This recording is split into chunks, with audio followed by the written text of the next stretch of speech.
Bon, je pense que vous commencez à me connaître maintenant. Dès qu'il y a un livre qui parle de criminels, de gangs, de dark romance, je suis là.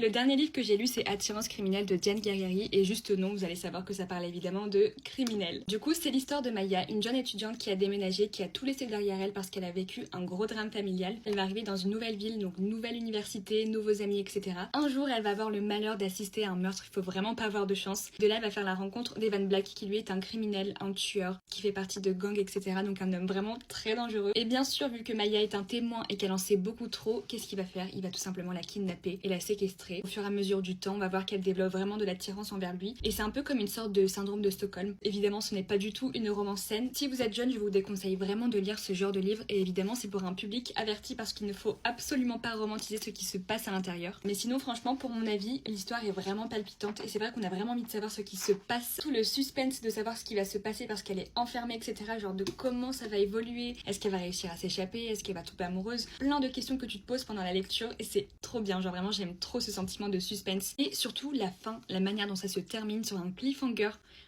J'adore et je déteste les fins comme ça parce que du coup ça laisse un peu court à ton imagination. T'as juste envie de lire vite la suite. Donc voilà, n'hésitez pas à me dire si vous l'avez lu en commentaire, si vous avez bien aimé ou pas. Je vous fais des bisous.